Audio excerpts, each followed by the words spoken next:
Slam of Life, which is written by Henry Wordsworth.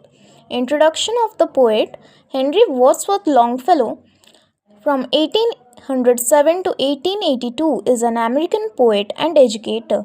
In 1884, he is the first citizen of United States to be honored in the Poets' Corner of Westminster's Abbey in London, England.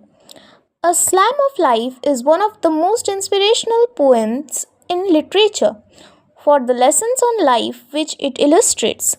The speaker believes that life is a solemn virtue and that only way to live it is by making it worthwhile or making it meaningful by becoming a good influence for the future generations, and suggests that as long as one lives, one must progress further than before and provide impetus for others. Impetus means the inspiration for others, to create an inspiration, to be an inspiration for others, to create their own footprints.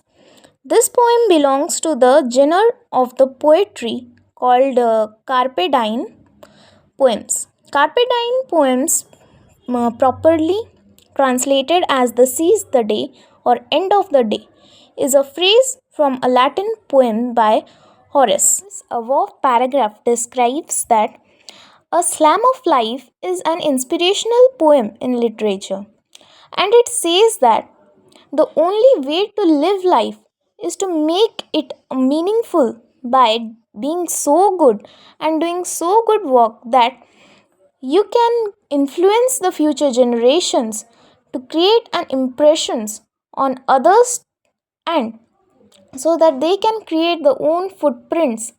This poem inspires us to use our time properly, urges us not to think that life is sad and purposeless, and how he inspires us to conduct ourselves each day in such a way that we may find ourselves every day better than before, striving hard and leaving the results to God.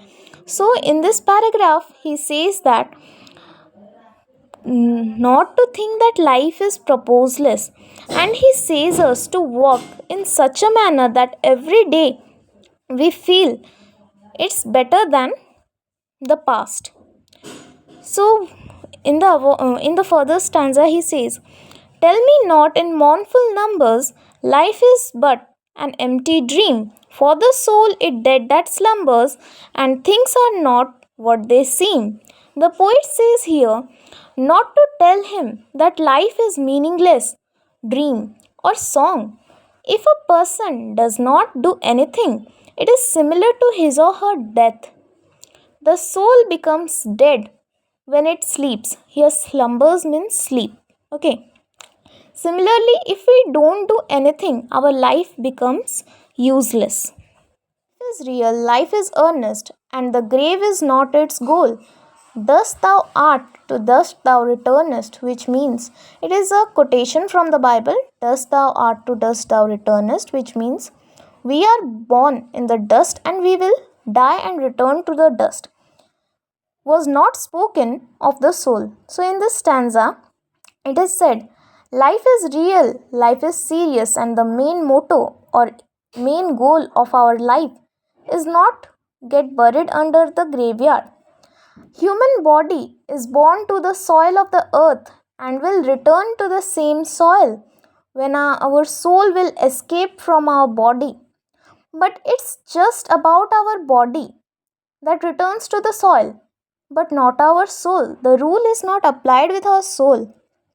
It's free of all. Not enjoyment and not sorrow. It's our destined end of way, but to act that each tomorrow find us farther than today. So in stanza 3 it is written, neither enjoying nor being sorrow is decided in advance or decided before we are born. It is just based on how we react upon the life situations, or how we react upon the situations in front of us. We just have action that we can do. We just can react upon the situations or handle the situations at that time only. We just have to do act or do action at that time, which we have in all our hands. So if we do right action at right time, we will find ourselves developing and being better every stanza it written. Art is long and time is fleeting, and our hearts, though stout and brave, still like muffled drums, are beating funeral marches to the grave. So it is written that knowledge lessons are present in very vast amount in the earth, and the human life is short lived. Nobody knows when the time will come to say goodbye to all, but one should be hungry to acquire knowledge. But the best way to get out of the sorrow that we will die one day is to start walking or making our tomorrow better than today. World's broad field of battle in the bivouac of life. Bivouac means temporary camps of soldiers. Be not like dumb driven cattle. Be a hero in the strife. Strife means struggles or troubles. In this stanza, it's written, life is like a battlefield for each and every person born here. Each and every person is an army who fight hard to prove his or herself. And this land is like a temporary camp for every person. Every person has to die one or the other day. So be a hero in your own struggle and don't be like a dump driven kettle. Speak for yourself. A dump driven kettle means a kettle usually is guided by their owners. So don't be like a person who is guided by the other or just blindly follows or trust any other person. Be a hero of your struggles. Trust no future, however pleasant. Let the dead past bury its dead. Act. Act in the living present, heart within and God overhead. So, what is written in this stanza? Don't rely upon your future, however fine it might be. Don't ever think to your past and bury your past under the ground. We must do everything now. The right time to start or to do anything that we want is now. Just think to do anything and just walk upon it.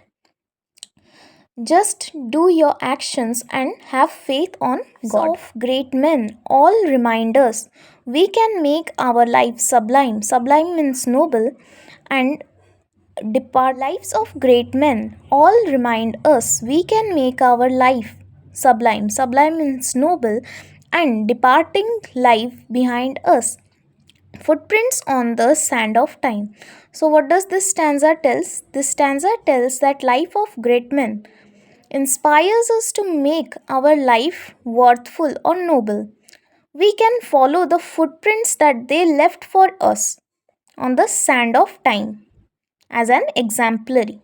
That perhaps another sailing over life's solemn men means ocean, a forlorn and shipwrecked brother sing shall take heart again. So this stanza says that if you have ever failed in life, if you are distressed, if you cannot just leave your anxiety, if you are afraid of many things, then let it go. Let us then be up and doing with a heart for any fate, still achieving, still pursuing, learn to labor and to wait. So, what does the poet says here in his poetry? If you failed in life and distressed, come out of it, face each and every situation with courage, confidence, and set an epitome for others that yes, you can fight with each and every situation. Your heart is full with courage to do work. To do work should be your motto, taking right action at right time and leaving everything on God. And just wait for your result. Thank you for your patience hearing and have a nice day ahead.